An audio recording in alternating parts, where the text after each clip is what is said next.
Uma jovem foi encontrada morta dentro de casa na região oeste de BH e o nosso repórter Azaf Alcântara está ao vivo e tem as informações. Boa tarde para você, Azaf. Oi, Elvert. Difícil falar uma boa tarde neste momento, mas por cumprimento, boa tarde para você, para todo mundo que está acompanhando o Balanço Geral neste sábado. E a gente começa com uma notícia triste, né? Infelizmente, mais um caso de feminicídio, dessa vez aqui no bairro Ventosa, região oeste da capital. Tainá Silva Rosa, de 20 anos, foi morta, suspeita de ter sido asfixiada pelo companheiro. O crime foi na casa dos dois, no bairro Ventosa, como eu bem disse, na região oeste da capital. Eles tinham um relacionamento de 7 anos e há 2 moravam juntos. Segundo o boletim de ocorrência também, logo após o crime, o rapaz saiu do local, foi até a casa da mãe dele. Ele teria confessado o crime para a própria mãe e a mãe fez com que ele fosse até a delegacia e confessasse o crime. Bem aqui ao meu lado, olha só, antes, deixa eu só mostrar a movimentação, muitos amigos, muitos parentes para prestarem essa última solidariedade à família. Bem aqui ao meu lado está o Trajano Rosa, que é o pai da Tainá. Trajano, primeiro, meus sentimentos. Infelizmente, a gente dá esse tipo de crime aqui na Record, na tela da Record, todos os dias. E todos os dias é uma dor diferente, é um sentimento diferente.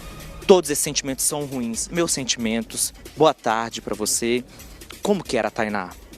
Era uma menina muito dócil, né? Muito dedicada, né? Esforçada. Tudo que ela fazia, ela tinha determinação, entendeu? Ela fazia, corria atrás, dedicava, né? O máximo no que ela queria fazer, no trabalho. Ela cursou para enfermagem, né? Era uma pessoa muito querida, amorosa também, né? Vai fazer muita falta. Trajano, a gente falou que a suspeita da polícia é de que ela tenha sido asfixiada. O que a família sabe até o momento? O que a polícia disse para vocês? Vocês também tiveram contato com esse rapaz, o namorado dela? A gente acompanhava a convivência deles, né? Assim, a gente não via muito histórico assim, para chegar, né, nessa tragédia que teve, né? E assim, não tem como falar muita coisa, né? Porque aí acontece essas coisas assim, né? A vida deles era tranquila, ela não relatava nada, não tinha aquele relacionamento perturbado, né? Não tinha brigas, discussões? Não tinha. Ela não relatava isso para a família? Não relatava. E não tinha realmente assim que ela sempre fala, e ela não falava, assim, foi um surto de momento mesmo, entendeu? Você, enquanto pai, como é que você viu o relacionamento dos dois nesses 7 anos? É um tempo bom, né? É um tempo bom, assim, eu vejo assim, igual falando que ela não falava nada, e a gente acompanhava, eles vinham, ele era uma pessoa mais reservada, não gostava de sair, mas ele não tinha aquela afeição, aquele histórico de pessoa agressiva, né? Porém, ela sempre falava abertamente com a gente, né? Assim, eu tenho certeza que não estava acontecendo coisa assim que ela não ia falar pra gente, né? O João Vitor parece que depois do crime ele saiu, né, do apartamento onde eles moram e teria ido para casa da mãe e confessado o crime. Isso, é o que eles falam, né? Realmente a mãe dele ligou para mim, depois que ele chegou lá, ela ligou para mim falando que ele estava descendo para a delegacia e ela pediu para mim ir lá na casa, não falou o que tinha acontecido. Aí realmente foi o que eu fiz, que eu desloquei ele para lá para o local. Aí foi quando as autoridades chegou junto também e já iniciou o trabalho deles. Trajano, só para a gente ter essa informação, segundo a polícia, no boletim de ocorrência falava que já tinha inclusive um boletim de ocorrência contra ele. Tinha, isso aí foi no início quando eles começaram a namorar, foi antes aí eles voltou, a reator acertou e aí foi na época que eles foram morar junto e ficou tudo em paz. Isso aí foi antes do 7 anos, né? Foi no início, ela teve essa desavença que ficou de ciúme, aí ela mesmo se arrependeu e tal, e aí eles voltaram, foi da vez que eles foram morar junto, né? E construiu a casa, e os dois trabalhando, né? Sempre construindo junto, né? Foi esse único que teve. Ela foi morta, então, nesta sexta-feira. O que você sabe? O que motivou essa discussão e talvez até uma asfixia por parte dele com um mata-leão? O que a família sabe disso? A gente não sabe muita coisa, mas tudo que indica pode ser uma reação, alguma coisa que ele deve ter visto, achado, né? Aí começou essa discussão calorosa e chegou nesse ponto, né? Tudo que a gente imagina pode ter acontecido foi isso. Trajano, você como pai, qual é o sentimento que fica? O que passa pela cabeça numa hora dessa? Gente como pai, né, a dor é imensa, né? A dor imensa, a saudade que vai ficar, né? Os momentos que a gente viveu, igual ela, menina nova, dedicada, né? Isso aí é complicado, né? Porque é difícil de superar, mas é complicado. Mais uma vez, obrigado pela entrevista, obrigado por receber nossa equipe aqui. E só ressaltando, gente, o velório está muito cheio, tinha muitos amigos, né? Muitos colegas de trabalho, até de outros empregos que vieram conversar aqui comigo. Família grande também, parece, né? A família é grande, né? E os amigos aí, né? E é muito importante o apoio, né? dos amigos, né? Isso é muito importante nesses momentos, né? A gente fica muito agradecido por isso. Que Deus conforte o seu coração, da família. Obrigado por falar aqui ao vivo com a gente na Record Minas, que eu acho que virá um recado. Deixa eu só dar uma palavrinha também com a Cauane, correto? É prima dela.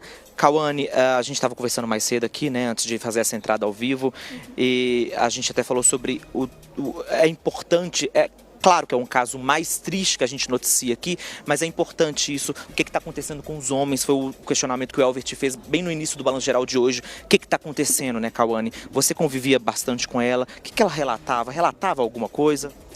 A gente conviveu por até um pouco tempo, né? Quando ela foi morar com o rapaz, eu não tive mais convivência com ela. Sobre o caso também do boletim de ocorrência, eu estive presente nesse dia. Foi até eu que chamei a polícia na época, que eu estava na casa. Ele não aceitou a separação na época, ele foi lá, tentou agredi-la, empurrou a mãe no chão, foi um caos. Quando foi isso, Cauane? Foi no início do relacionamento, a gente não lembra ao certo quando foi. Na época, quando isso aconteceu, é claro que é um fato, o início de um relacionamento assusta bastante. Demais, é um choque para a família, principalmente para as irmãs, que são todas mulheres. Vocês chegaram na época a comentar alguma coisa com ela para falar, não investe nesse relacionamento, reavalia, né, esse tipo de relação? Ela não falava muito sobre o relacionamento. A gente via que os dois se davam muito bem, né? Aparentemente, pra gente, se davam muito bem. Era um cara que não conversava muito, mas ao ver, né, parecia que se davam muito bem. Aí teve esse primeiro fato, que foi gerado um boletim de ocorrência que você chamou a polícia. Isso, foi isso. Aí a gente chamou, rapidamente eles conseguiram pegar ele, ela fez a medida protetiva na época. Aí depois eles conversaram, reataram, estava tudo bem. Até para a família ele conversou com a irmã dela, né, a mais velha, falando que estava tudo bem, que iria voltar com ele. Que triste. Qual o sentimento que fica, Cauane? Revolta. É revoltante. É muito revoltante a família toda aqui, assim. É revoltante ver ela dessa forma. Não tem explicação. Não tem. Eu acho que todas as mulheres, até a gente que está aqui, devia falar. Qualquer sinal, a qualquer abuso, ou falou mais alto, ou mostrou que iria fazer alguma coisa, a gente não hesita mesmo. Fala com o pai, com a mãe, com quem você tem confiança que vai te ajudar.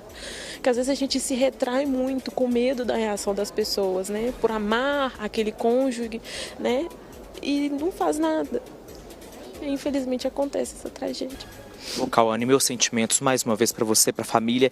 E essa fala dela é tão importante, né, Elvert? Você que está há muitos anos apresentando, principalmente Cidade Alerta, esse tipo de depoimento é muito importante para fortalecer as mulheres. Conte, denuncie, não só para quem a pessoa contou, que a vítima contou, mas para vizinhos que ouviram. E olha só, acho que tudo poderia ter sido evitado. Talvez. Você acha, Cauane? Também acho. Eu poderia ter dado um telefonema, poderia ter chamado o vizinho, poderia ter gritado, poderia ter feito de alguma forma. Mas, igual alguns vizinhos relataram, não ouviram nada. Não ouviram nada dela. E ela sofreu bastante. É uma fatalidade. Uma fatalidade. Elvert, eu volto aí com você. Não tem mais o que dizer, né? Infelizmente, mais um caso triste que a gente fala de feminicídio. Até quando, Elvert? Exatamente, Azaf. Infelizmente, sabe, todas as semanas, todos os dias, praticamente a cada minuto tem uma mulher sendo vítima de um homem. Infelizmente, diversos são os motivos, né? Mas você vai buscar na essência da causa, não aceitou o fim da relação, acha que descobriu alguma coisa, desconfiou de outra, mas não tem prova nenhuma, só porque desconfiou. E você já tem, sabe, centenas e centenas de casos, nós temos centenas e centenas de casos, quando depois vai perguntar, mas o que te motivou a fazer isso? Ah, estava de cabeça quente. Foi de repente, quando viu já tinha acontecido, não tinha mais o que fazer. Se eu pudesse voltar atrás, e tem alguns que nem se arrependem. O que nós vamos pedir é o rigor da justiça na apuração desse caso e desse fato. Pelas palavras ditas pelo próprio pai da vítima, se acontecia algo, e também a prima agora, também, né, que nos concedeu entrevista, se acontecia algo na casa, ninguém sabia, né, justamente por ser uma opção de ficar mais calada, e esse é o centro do problema. Esse é o centro do problema. Pensa em alguém que você tem na sua casa e na sua família, que é uma pessoa mais introspectiva, uma pessoa que não conversa muito. Você vê que a pessoa está passando por um problema, que a pessoa tem um problema, seja no trabalho, com colegas ou até dentro da família, a pessoa fica quietinha, ela não fala, fica caladinha, guarda para ela mesma. E assim também, muitas vezes acontece no relacionamento. Assumir isso para outras pessoas, ainda mais no histórico, que lá atrás, em algum momento, os dois se viram numa briga, inclusive ela fez o boletim de ocorrência, pediu para ele se afastar, mas depois se acertaram. Às vezes isso passa na cabeça da vítima, de que como é que eu vou agora contar para todo mundo o que está acontecendo, se eu aceitei, ou se nós, né, aceitamos continuar. E aí as coisas vão acontecendo em silêncio, e quando chega numa situação como essa, já não há mais o que fazer. Lamentamos bastante os nossos sentimentos. Pela fala do pai, primeiro, vamos lá, os vizinhos não disseram que não ouviram nada, né? Então, pode ir na linha entre as motivações e também a investigação pode apurar de como aconteceu, depois de descobrir a motivação, essa história da asfixia, porque aí a pessoa não consegue pedir socorro, gritar e saber como tudo ocorreu, né? Se ela teve alguma chance nessa história antes de pelo menos tentar pedir ajuda. Porque às vezes agora ela sentiu o perigo da forma pior, mais próxima, mas realmente não teve esse tempo para pelo menos poder pedir, gritar por ajuda, né? E as coisas aconteceram de uma vez. É lamentável, lamentável, lamentável, lamentável. Os nossos sentimentos. E Azaf, qualquer novidade é só chamar, meu amigo. É triste demais, né?